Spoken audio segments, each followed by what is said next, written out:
여러분, 제가 최근에 이상한 연락을 하나 받았어요. 어떤 분이 갑자기 제게 전화를 해서는 제 얼굴을 확인하러 저를 찾아오겠다는 거예요. 제가 직업이 변호사고 법률사무소를 운영하고 있기 때문에 저희 사무소 문이 누구에게나 열려 있긴 하지만 그래도 사건을 맡기러 오시지 변호사의 얼굴을 확인하겠다고 찾아오는 사람은 드물잖아요. 그래서 경위를 들어보니 기가 막힌 사연이 있었더라고요. 이분이 얼마 전에 투자 사기를 크게 당하셨대요. 그래서 빨리 이 가해자를 잡아야겠다 싶어서 페이스북에서 투자 사기 고소를 전문으로 하는 변호사 업체를 발견을 하고 그 사무소를 인터넷에 검색을 했더니 홈페이지도 멀쩡히 있고 그리고 변호사들 경력이 굉장히 화려해서 신뢰가 확 가셨대요.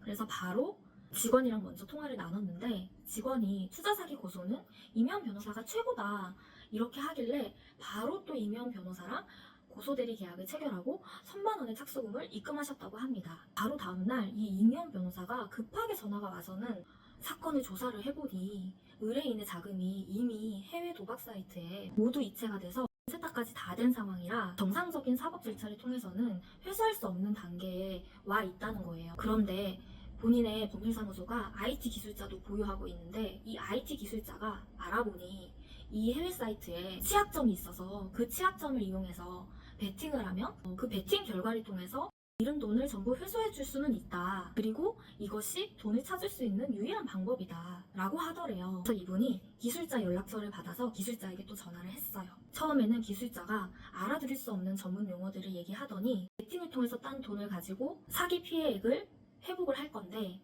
근데 그 피해 액수가 크기 때문에 판돈을 크게 걸어야 된다. 그렇지 않고 조금씩 걸면 시간도 많이 걸리고 그 사이에 이 도박 사이트가 우리가 이걸 시도하는 거를 눈치챌 가능성이 크다 라고 하면서 1,200만 원부터 시작하자고 하더라는 거예요. 그래서 이분이 급하게 1,200만 원을 기술자에게 입금했어요.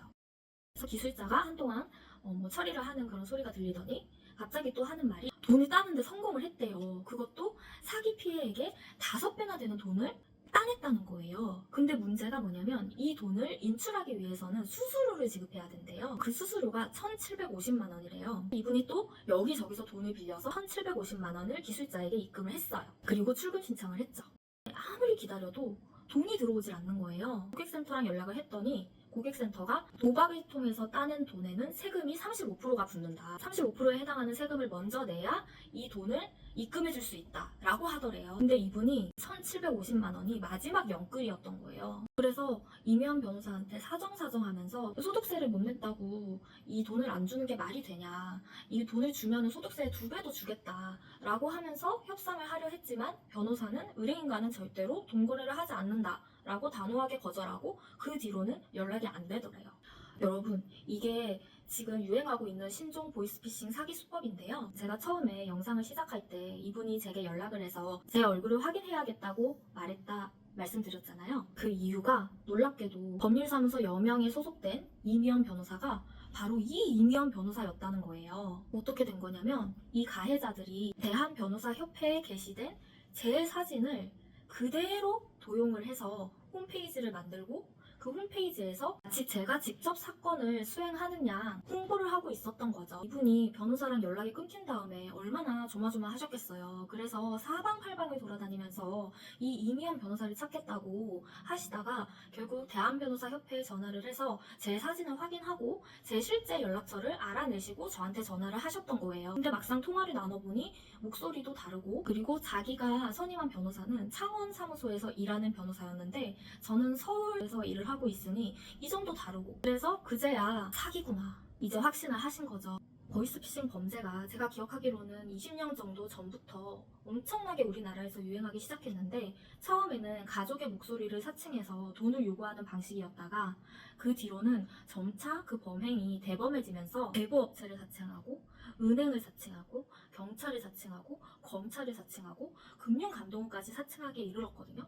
근데 이제는 하다가 변호사를 사칭하는 시점에 이르렀습니다. 변호사는 이미 범행을 당한 피해자들이 찾는 사람이잖아요. 그래서 변호사를 사칭한 범죄는 어쩔 수 없이 피해자를 2번 죽이는 범죄가 될 수밖에 없어요. 그래서 상당히 잔인한 범죄라고 하지 않을 수 없는데요. 정말 사기죄의 형량 확 상향되어야 합니다.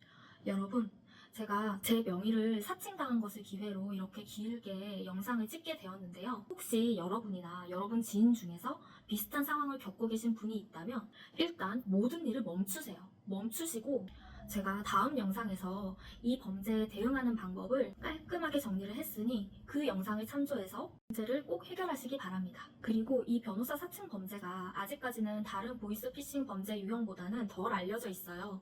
그러니 이 영상을 다른 사람들과 꼭 공유해서 더 이상 같은 피해가 일어나지 않도록 모두 협조합시다.